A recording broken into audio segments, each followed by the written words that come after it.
फिर से एक बड़े गैप के बाद मिल रहे हैं और आज अपना टॉपिक भी एक नया टॉपिक होगा और ये टॉपिक है, उस टॉपिक का नाम है क्लोज। और क्लोज का मतलब होता है सब सेंटेंस, सब सेंटेंस। और सब सेंटेंस का अर्थ आप जानते हो बेटा, उपवाक्य। उपवाक्य ये क्लोज अपने सिलेबस में 2 नंबर में आता है और इससे रिलेटेड एक क्वेश्चन पूछा जाता है। और अपने जो सिलेबस में क्वेश्चन पूछने का जो पैटर्न है वो ये है कि सिंपल प्लस सिंपल, ये सिंपल, ये भी सेंटेंस है, ये भी सेंटेंस है। मतलब simple sentence plus simple sentence is equal to complex sentence. और 2 क्वेश्चन आप मतलब एक क्वेश्चन के 2 पार्ट होते हैं, मतलब 2 सेंटेंस पूछते हैं। हर सेंटेंस के अंतर्गत अपन को 2 सिंपल सेंटेंस दिए हुए होते हैं और उन सिंपल सेंटेंसेस को मिला के अपने को एक कॉम्प्लेक्स सेंटेंस बनाना है। अब सिंपल सेंटेंस का मतलब होता है साधारण वाक्य।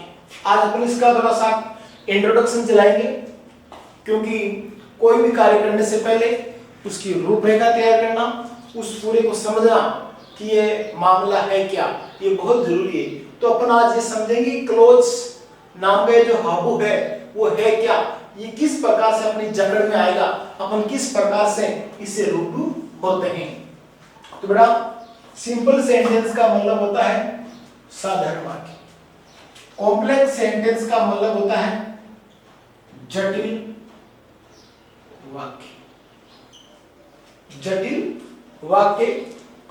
अब यहां पर अपने पास में बहुत सारे शब्द आ गए जिनकी अपन को परिभाषाएं भी देखनी पड़ेगी।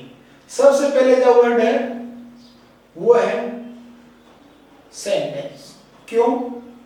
क्योंकि अपन ने सबसे पहले वर्ड दिया क्लोज, क्लोज का मीन्स लिया सब सेंटेंस। आपको पता है कि सब सेंटेंस कोई रूट वर्ड तो है नहीं, इसमें रूट वर्ड क्या है? सेंटेंस।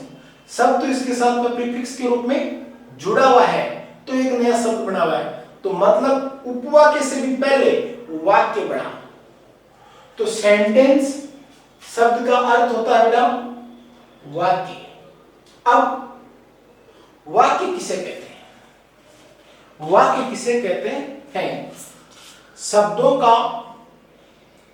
का वह समूह जो सार्थक हो, मतलब कोई भी शब्द हो, जैसे राम बाजार जाता है, ये वर्ड नंबर 1 2 3 4 4 शब्द है, लेकिन ये चारों के चारों शब्द एक जगह लिखे हुए हैं। तो अपन कह सकते हैं कि ये एक शब्दों का समूह हो गया, ये एक शब्दों का समूह हो गया।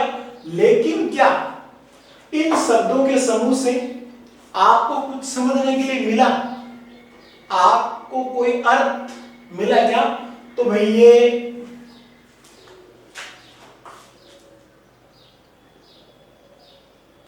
ये राम है और ये बाजार जाता है। मतलब राम नाम का कोई आदमी, उसके द्वारा बाजार जाने की क्रिया की जाती है, इसका मतलब यस ये सेंटेंस है। अब इसी प्रकार से मैं लिखूं, राम मार्केट गो टीच। मतलब ऊपर जो सेंटेंस हिंदी में दिया था, अपन ने क्या किया, इसको इंग्लिश में लिखा है। राम की जगह राम लिख दिया, बाजार की जगह मार्केट लिख दिया, जाता की जगह वो लिख दिया, है की जगह लिख दिया। अपनी क्या गड़बड़ है? अपनी कोई गड़बड़ नहीं है। क्यों? अपने जो वर्ड दिए थे उनको ट्रांसलेट किया। यही शब्द है, वर्ड नंबर 1, वर्ड नंबर 2, 3, 4 ऐसे चलते रहेंगे। तो ये भी क्या हो गया? शब्दों का समूह। लेकिन क्या ये आपके लिए कोई मीनिंग देता है या नहीं? सोचो, क्या इस सेंटेंस का आप अर्थ निकाल पा रहे हो? क्या आपको पढ़ने में बिल्कुल मजा आ रहा है? आपको लग रहा है हाँ सेंटेंस सही है, तब तो मान लो सेंटेंस है, और ये सेंटेंस एक प्रकार से मीनिंगफुल भी है। लेकिन राम मार्केट गो ईट्स, ऐसा लगता है जैसे फर्स्ट टाइम इस सेंटेंस को देखा है। तो अपन कहेंगे नहीं, ये सेंटेंस मीनिंगफुल नहीं है। अब ये वर्ड अगर मीनिंगफुल है नहीं, तो सीधी सी बात है ये सेंटेंस है ही नहीं। तो सेंटेंस की परिभाषा क्या होगी? A group of words, a group of words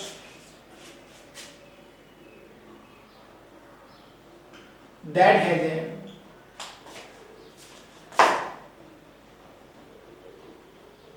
meaning, जिसका कोई अर्थ हो। शब्दों का कोई एक समूह जिसका अपना कोई अर्थ हो। A group of word that has a meaning, जिसका कोई एक अर्थ हो, वो होता है सेंटेंस। अब सेंटेंस शब्द से बना सब सेंटेंस। सब सेंटेंस और सब सेंटेंस का मतलब होता है उपवाक्य। ठीक है, उपवाक्य मतलब वाक्य नहीं है, लेकिन वाक्य का भाग है। वाक्य का भाग, part of sentence, part of sentence. और इसको अपन क्लोज कहते हैं। कई लोग इसको क्लाउड्स पढ़ते हैं, clouds. It is not clouds, ये क्लाउड्स नहीं है। इस यू की वजह से इसका जो प्रोनाउंसिएशन है उसको चेंज न करें, ये क्लाउड्स ही है। ठीक है। अब उपवाक्य की परिभाषा क्या होती है? उपवाक्य की परिभाषा ये होती है कि एक ऐसा सेंटेंस या सेंटेंस का भाग, जरूरी नहीं है कि उपवाक्य के अंतर्गत सेंटेंस नहीं हो सकता। जी हां, एक क्लोज के अंतर्गत एक सेंटेंस हो सकता है। तो एक सेंटेंस या सेंटेंस का भाग जिसके अंतर्गत कोई सब्जेक्ट हो और सब्जेक्ट के अलावा कोई प्रेडिकेट हो। अब आपको लगता है कि प्रेडिकेट नाम का कोई नया हाउ आया है, ये कहां से सीखेंगे? तो ज्यादा परेशान होने की नहीं है। अपने पास हर चीज का थोड़ा बहुत इजी वे भी है समझने के लिए। इसको आप वर्ब के नाम से भी पढ़ सकते हो। हालांकि इसमें केवल वर्ब नहीं होती है, इसमें सब्जेक्ट के अलावा helping verb, main verb, subject या जो भी कुछ अदर वर्ड्स है वो पूरा का पूरा इस प्रेडिकेट में शामिल होता है। यहां प्रेडिकेट को हिंदी में बोलते हैं विधेय, और यहां सब्जेक्ट को हिंदी में बोलते हैं उद्देश्य। ठीक, मतलब ए सेंटेंस और part of sentence that has a subject and A predicate, जिसके पास अपना खुद का सब्जेक्ट हो और अपना खुद का प्रेडिकेट हो, वो एक सब सेंटेंस या क्लोज कहलाता है। अब ये बात भी ठीक हो गई, जैसे राम goes to मार्केट। यहां पर राम सब्जेक्ट हो गया और गोस टू मार्केट इसका प्रेडिकेट हो गया। तो जब ये सिर्फ सिंगल है, इतना ही है, मार्केट में इतनी इसी शक्ल में इसी स्वरूप में घूम रहा है, तब इसको क्लोज का नाम देने की कोई जरूरत नहीं है, क्योंकि एकदम स्वतंत्र है, किसी की बंदिश में नहीं है। तो यहां पर ये सेंटेंस का रूप कहलाएगा। ठीक है। और जब ये अपने प्रोटोकॉल में रहता है, किसी सेंटेंस के अंदर ऐड रहता है, समझे, उस टाइम किसका काम कर लेगा? क्लोज का काम कर लेगा। अभी एकदम स्वतंत्र है तो सेंटेंस रह जाएगा। तो एक सिंपल सेंटेंस भी एक क्लोज होता है और एक क्लोज भी एक सिंपल सेंटेंस होता है। ये थोड़ा सा समझने की बात है। अब क्लोज, क्या सभी क्लोज ऐसे होते हैं क्या? नहीं, क्लोज भी टू टाइप के होते हैं। क्लोज भी टू टाइप के होते हैं। एक होता है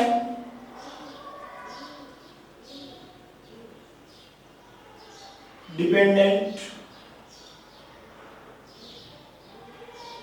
क्लोज, ठीक है, और एक होता है इनडिपेंडेंट क्लोज। आज आप ये नए नए शब्द देखते जाओ, इनके अर्थ देखते जाओ, इनकी परिभाषा देखते जाओ, ये सब आपके बहुत ज्यादा काम आने वाले हैं। ये वर्ड जब भी आप सुनोगे तो आपको ऐसा अटपटा नहीं लगना चाहिए कि यार ये वर्ड कहां से टूट के आ रहा है। आपको लगना चाहिए कि हाँ, इस शब्द का अर्थ ये होता है, और उसको अपनी लैंग्वेज में अगर अपन किसी को समझाना चाहें तो ऐसे समझा भी सकते हैं। डिपेंडेंट क्लोज का मतलब होता है निर्भर उपवाक्य, ठीक है। या आपको लगता है यार निर्भर शब्द तो ग्रामर में शुद्ध, नो प्रॉब्लम भैया, आश्रित उपवाक्य। निर्भर कहो चाहे आश्रित कहो, कहो कुछ भी, वो कहना आपको वही पड़ेगा जो कहना है। या आप इसको बोलोगे सब ऑर्डिनेट क्लोज, मतलब एक ऐसा वाक्य का भाग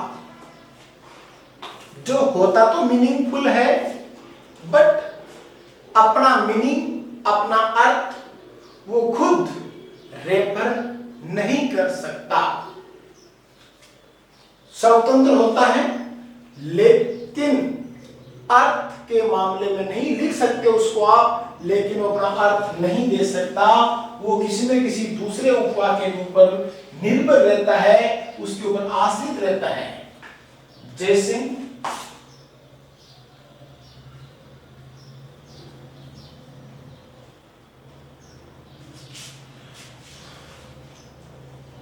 I know who broke. I know who broke it. मैं जानता हूं इसको किसने तोड़ा, जिसने इसको तोड़ा ना उसको मैं जानता हूं।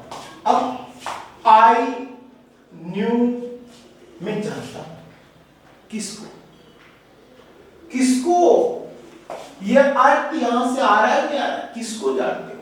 मतलब ये सेंटेंस अपने आप में, हाँ मान लिया सब्जेक्ट है, वर्ब है, कंप्लीट हो गया, लेकिन ये अपना अर्थ नहीं दे पा रहा है। अपना अर्थ देने के लिए इसके ऊपर निर्भर रह रहा है, जिसने इसको तोड़ा उस व्यक्ति को जानता।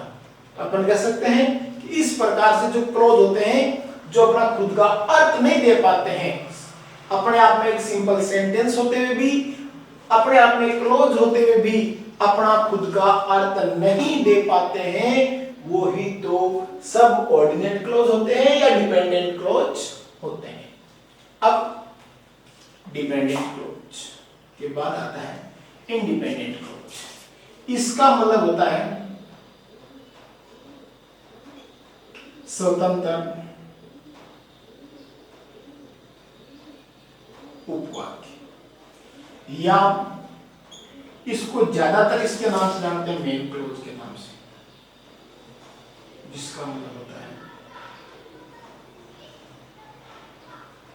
मुख्य उपवाक्य। मेन क्लोज कौन सा है, सबऑर्डिनेट क्लोज कौन सा है? एक मेन क्लोज और एक सबऑर्डिनेट क्लोज, दोनों एक साथ रहते हैं, तब जाके भाई जो ये सबऑर्डिनेट क्लोज है उसका अर्थ निकलेगा। इसलिए इन दोनों को साथ रखना जरूरी है। तो एक नया फॉर्मूला क्या आ गया कि subordinate close plus main close बराबर, मतलब सबऑर्डिनेट क्लोज और मेन क्लोज जब दोनों मिलते हैं आपस में तो एक नया उत्पाद बन के तैयार होता है और उसका नाम है कॉम्प्लेक्स सेंटेंस, यानी कि जटिल वाक्य। ये लो भाई साहब, अब इसका मतलब ये दोनों होंगे तो कोई ना कोई सिंपल सेंटेंस ही, क्योंकि सिंपल सेंटेंस ही मिलकर कॉम्प्लेक्स सेंटेंस बनाते हैं। अब जब आपस में कोई भी दो चीजें मिलती है, आपस में जुड़ती है, तो उनको मिलाने के लिए या उनको जोड़ने के लिए कुछ ना कुछ तो अपन को मटेरियल की जरूरत पड़ती है। तो ऐसा क्या मटेरियल होगा जो इन दोनों को आपस में मिलाने का काम करेगा? तो दो सेंटेंस को आपस में जोड़ने के लिए जरूरत पड़ती है कनेक्टिव वर्ड्स की, या फिर कंजक्शन वर्ड से, मतलब कनेक्टिव वर्ड की अपन को जरूरत पड़ेगी। अब जो कनेक्टिव वर्ड है उन कनेक्टिव वर्ड के माध्यम से देख लो ऐसे कौन कौन से कनेक्टिव वर्ड है जो आपस में दो क्लोज को जोड़ने का काम करते हैं।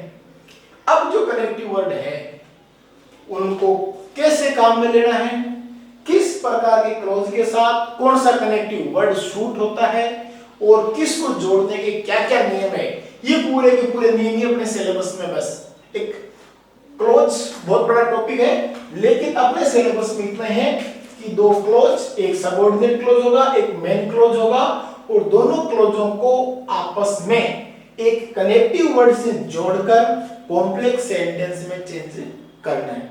अब वो कॉम्प्लेक्स सेंटेंस में चेंज अपने आप हो जाएगा जब आप इन दोनों क्लोज को आपस में उस कनेक्टिव सेंटेंस से कनेक्ट करना सीख जाओगे। ठीक है, ये समझ गया डिपेंडेंट क्लोज क्या होता है, सबऑर्डिनेट क्लोज क्या होता है, इनमें कंफ्यूज नहीं होने का। इनमें भी अपना खुद का सब्जेक्ट होता है, खुद की वर्ब होती है, इनमें भी खुद का सब्जेक्ट होता है और खुद की वर्ब होती है। फर्क ये है कि ये अपना अर्थ स्वयं यानी कि अकेला नहीं दे सकता और ये अपना अर्थ स्वयं स्वतंत्र होकर दे देता है।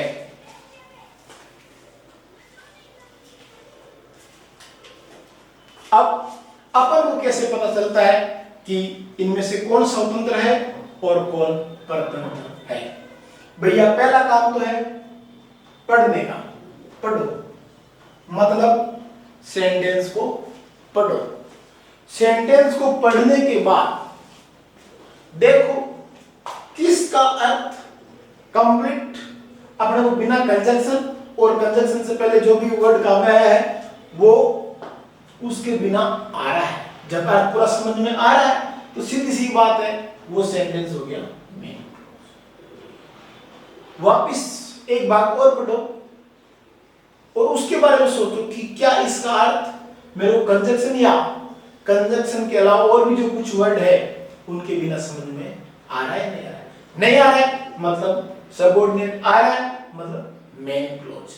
बाकी इसमें कोई ज्यादा दिक्कत आएगी नहीं आपके।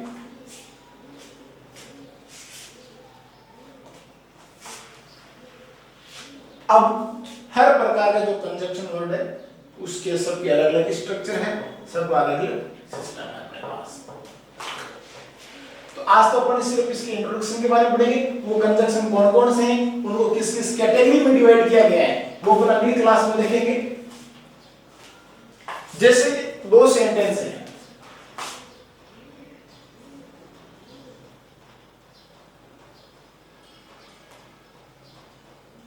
Rohit is a doctor. Rohit is a doctor, Rohit एक डॉक्टर है, चिकित्सक है।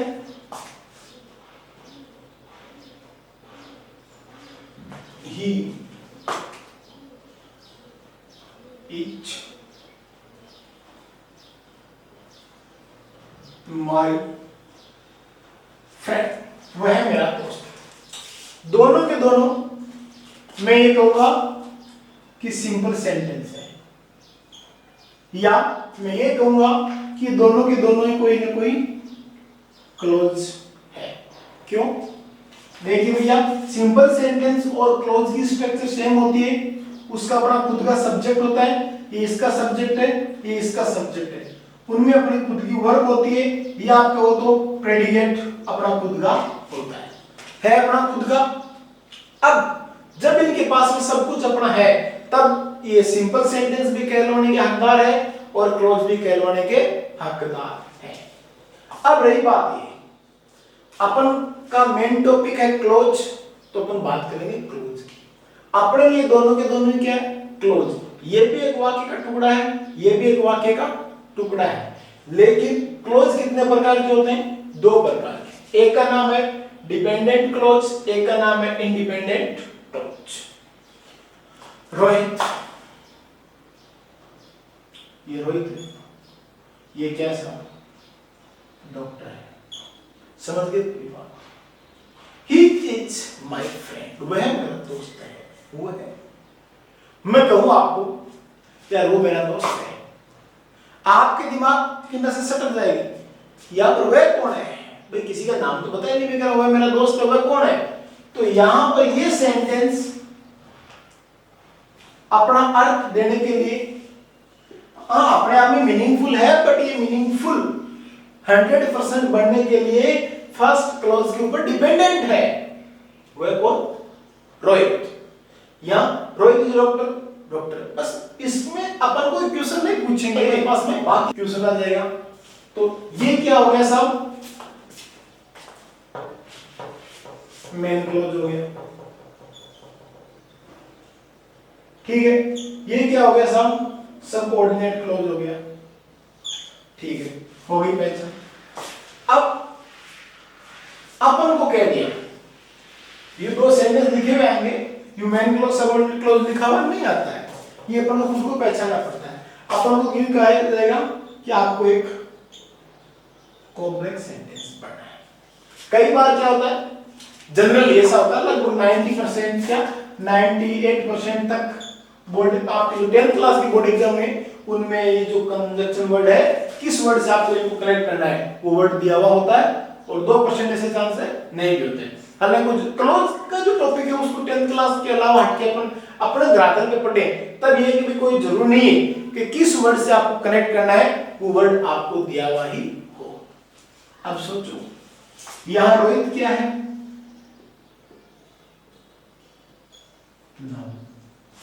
रोहित क्या है? नाउन है। ही क्या है? प्रोनाउन। ये प्रोनाउन रोहित के लिए आया। दूसरी बात, ये जो सबऑर्डिनेट क्लॉज है, ये आश्रित रहा तो पहला जो सेंटेंस है उसके कौन से भाग पर डिपेंड रहा? इसकी नाउन पे। तो इसका बनेगा नाउन क्लॉज। क्या बनेगा? Noun clause. मतलब जो कनेक्टिव वर्ड लगेगा और फिर जो कार्य करेगा वो एज ए नाउन का कार्य करेगा। अब नाउन क्लॉज के अंतर्गत कौन कौन से वर्ड आते हैं? बहुत सारे रिलेटिव वर्ड्स भी आते हैं। जो रिलेटिव प्रोनाउन है जिनके अंतर्गत WH वर्ड आप काम में लेते हो, वो WH वर्ड से भी आप इनको कनेक्ट कर सकते हो। अब रोहित एक पर्सन है, अब पर्सन के लिए और पर्सन का जो सब्जेक्ट है उस सब्जेक्ट के लिए कौन सा रिलेटिव प्रोनाउन काम आता है? सीधी सी बात है हु। ये कई बार अपन को ढूंढना पड़ जाता है ऐसे, और कई बार ढूंढना नहीं पड़ता। हु आपको कैसे पता चला क्या है? कि जब भी अपन हु के यूजेस पढ़ेंगे तब पूरा का पूरा क्लैरिफाई कर लेंगे।